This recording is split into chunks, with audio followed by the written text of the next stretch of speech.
Welcome to the channel. Welcome to today's run through of all the latest Manchester United news and transfer updates, keeping you right up to date with everything. I'm Jamie. Before getting into it, smash a like on the video, subscribe to the channel if you are new.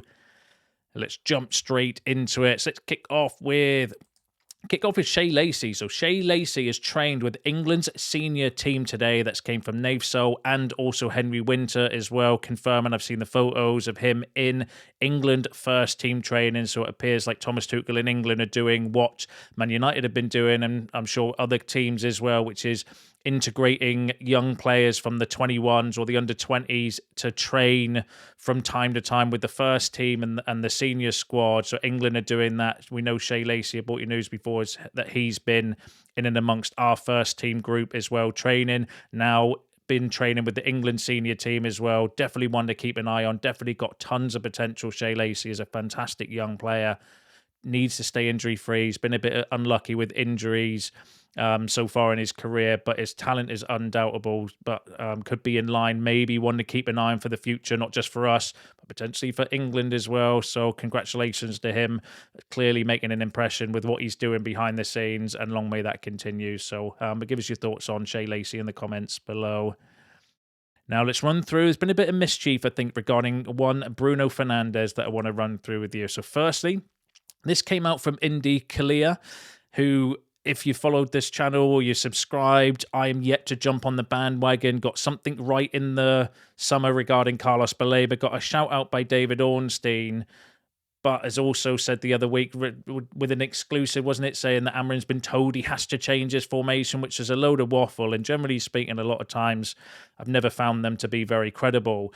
Came out last night with an exclusive saying Bruno Fernandes, sale agreed, Carlos Baleba and Elliot Anderson incoming.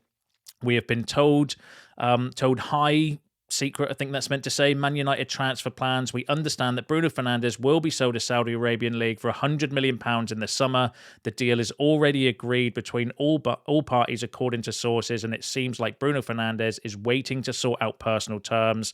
The funds from Bruno Fernandes transfer are expected to be used to bring in Carlos Baleba and Elliot Anderson. Now, that came out originally from Indy Clear, who, like I said, I'm not personally on the bandwagon about, just because they got something right. You know, if you throw enough shit at the wall, some of it's going to stick eventually, isn't it? That's how I feel regarding this source of information, but you can let me know what you think about that in the comments below. And it's a believable story, though, because, you know, there are reports that Bruno's going to potentially go to Saudi, or the Saudi Pro League are going to come back in for Bruno Fernandes next summer. Carlos Baleba, Elliot Anderson are two players that we are linked with in midfield, along with, you know, Adam Wharton, Conor Gallagher, people like that then that we've been bringing you over the last few days or last few months, really, with transfer rumours never end with United. But yeah, but since then, Fabrizio Romano's come out saying the following. So on the Bruno links to Saudi Arabia, there's absolutely nothing happening right now. His full focus is on Manchester United. He signed a new deal just a year ago, so there's nothing concrete at this stage. The Saudis remain interested, as they have been been for the past 3 years, but that's all for now. And then Ben Jacobs also has come out suggesting that Manchester United want in excess of £60 million for Bruno Fernandes next summer. Clubs in Saudi Arabia have been made aware. So there's nothing concrete. There's no deal agreed. There's nothing from, you know, the Indy Kalia tweet saying they've got an exclusive that Bruno Fernandes already pre-agreed a deal. Ben Jacobs actually fairly decent when it comes to Saudi Arabian transfer news and stuff, saying £60 million, because you've got to remember his you know, age, everything like that, plus it for Bruno Fernandes. So, I mean, it's a plausible story. I do think the Saudi Pro League are going to come back in. That's clear from Romano and Ben Jacobs that they are going to come back in for Bruno Fernandes next summer. I'd imagine, you know, we need the funds, and, you know, depending on how this season goes, I'd imagine maybe there'd be more of an appetite to let him go, but we'll have to wait and see how that plays out. So yeah, so nonsense from Indy Clear, in my opinion. No pre-agreement, because Romano would know, and if he's saying, look, there's nothing in that, then there's nothing in that, but potentially there could be one. But we knew that anyway. We know that there's always been interest in the Saudi Pro League with Bruno Fernandes, and we know it's likely, because the rumours are, you know, they're going to come back in next summer, and then we'll have to see how it all plays out from there. But give us your thoughts and feelings on that in the comments below, as I am sure that you will. In fact, let me know, what would you do next summer? Because I can't imagine anything happening in January. I don't think Bruno's going to want to move ahead of a World Cup and a big year for him in that regards. But next summer, do you think it's the right time to sell Bruno Fernandes? Let me know in the comments below how you feel about that. Now, let's go through. So there's been loads of rumours over the last few weeks and months, really, regarding Kobbie Mainoo. So Sully Talks has said that Kobbie Mainoo is unhappy with his current situation at Manchester United regarding lack of game time and feels he is not being appreciated. If his situation doesn't improve, he will ask for a loan exit in January. He wants to play in the 2026 World Cup. So that came from Sully Talks, who's normally fairly decent when it comes to behind the scenes and inside information at the club and bits of information like this as well. So one that I would say is fairly decent when it comes to that. And that's the issue, isn't it? That's the lack of games is going to cause a problem, not just for Mainoo. I've got a story I'm going to run through in a second with you regarding Joshua Zirkzee again. So in these sort of fringe players that do want minutes and want to play football, obviously it's the World Cup year as well, have aspirations to go there. It's going to be very frustrating for them, and especially when there's no clear pathway to the first team, because with Kobbie Mainoo, we've heard before countless reports about how well he's training. He's got his own chef, and he's been working hard with Lenny Yoro, doing all the fitness stuff, and still not getting enough first team minutes for him to be selected by Thomas Tuchel for England. And if he wants to break into that, then potentially this is going to be a situation we'll need to sort out in January. But give us your thoughts and feelings on that in the comments below. In terms of destinations, this came out from Dean Jones, where he said there's a feeling Kobbie Mainoo remains a player of interest to Chelsea, but any approach to Manchester United is more likely to come at the end of the season rather than in January, while Tottenham are also attentive to the situation. And then he went on to say, while he remains highly rated by some within Old Trafford, competition for midfield places is proven tough, and he does not appear to be a favourite of Ruben Amorim. All 5 of Mainoo's appearances in the Premier League have come from the bench. On 2 occasions, he's been an unused substitute. The United boss previously insisted Mainoo is in direct competition for starts with Bruno Fernandes. And then Tottenham definitely admire him and will be watching this unfold ahead of the new year. Chelsea, meanwhile, are not looking to offload their midfield options in the short term, even though they would be keen to be in the conversation for him. So according to Dean Jones, he's effectively saying that Tottenham, Chelsea might be the teams. We know Napoli are interested as well. So there's going to be a few teams potentially in for Kobbie Mainoo in January if he's wanting to go out, obviously on loan to get some minutes as well. And I'm torn on this, because one of the things, like, young players going out on loan to get first team minutes is not a bad thing. In my opinion, that's something that you would ask for like Harry Amas and all the other players, the young players, Vitek and all that have gone out on loan. So I don't actually think it's a bad thing to loan out Kobbie Mainoo if he's not getting minutes and game time. My frustration is who he can't get in the team ahead of. Like, that's my frustration with the situation. It's like, well, potentially Kobbie Mainoo is going to go out on loan and get minutes somewhere else, because we're relying on Casemiro, who's out of contract next summer, and potentially Bruno Fernandes, who's going to be sold next summer as well. That's where I personally have an issue with the situation, not the fact that he's, if we had, a midfield that was befitting of Manchester United, we weren't relying on 2 30-plus-year-olds, then it would maybe make sense for this season with the lack of minutes and the lack of game time and everything like that we have, because we do only have 1 game a week now until, January, when the FA Cup starts, and who knows what's going to be happening in between now and then.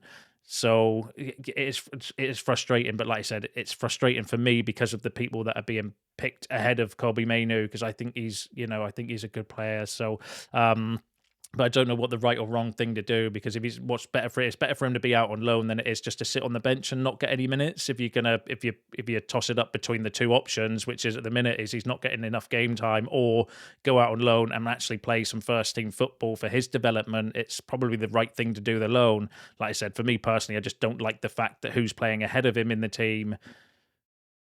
Yeah, it doesn't make sense to me, that part. But give us your thoughts and feelings on the Mainoo situation in the comments below.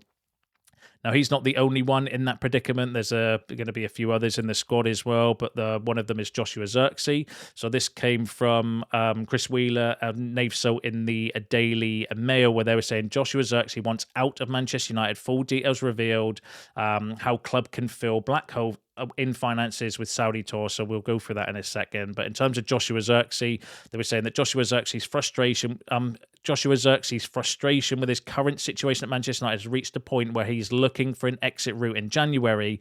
And then they go on to say that Confidential understands the player is deeply frustrated at his situation, with a move in the January transfer window is seen as absolutely critical if he wants to force his way back into the reckoning for the Netherlands World Cup squad next summer. He's been left out of Ronald Koeman's squad for the upcoming qualifiers against Malta and Finland. And then it goes on to say further down in the report, but there is no doubt that Zirkzee's frustration has escalated significantly in recent weeks, and now his only chance to salvage a season that could cost him a spot in the World Cup appears to be trying to secure a move away in January. An exit then would come just 18 months after his 43. So they're saying how many appearances and that he's made there at the end. So Joshua Zirkzee in that sort of same situation as Kobbie Mainoo, not a clear pathway to the first team. Obviously, we bought Cunha and Bumo, Mason Mount's playing in that 10 position.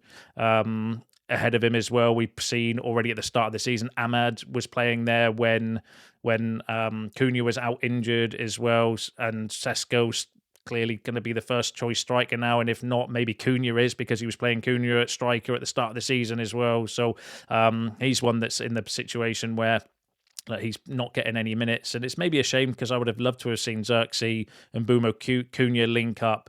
Got injured in pre-season though, didn't he? So we never got a chance to do that. And obviously since then, Cunha started up front, and now Sesko's back in the team as well. Ben Jacobs was saying though that United might be reluctant to let him go in January because it would leave us potentially a body light if we did get an injury or something up front. Plus we've got AFCON coming up this year or next year as well, where we've got a few players going. So it's going to be one of these again to keep an eye on for Joshua Zirkzee, because he's going to be, going off of that report from Chris Wheeler, frustrated with his situation, the lack of minutes that he's getting. I mean, he's got less appearances this season than Mainoo.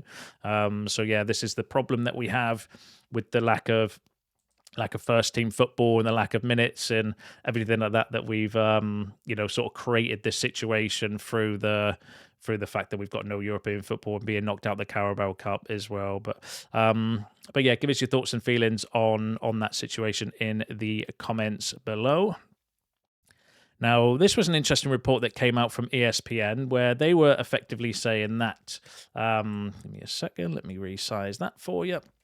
So Manchester United's hierarchy are convinced the squad are behind head coach Ruben Amorim after positive conversations between players and club bosses, sources have told ESPN. And then it goes on to say in the report that sources have told ESPN that CEO Omar Barada and Director of Football Jason Wilcox have also spoken to members of the squad, including Captain Bruno Fernandes and the leadership group, and are convinced there's continued support for the Portuguese coach.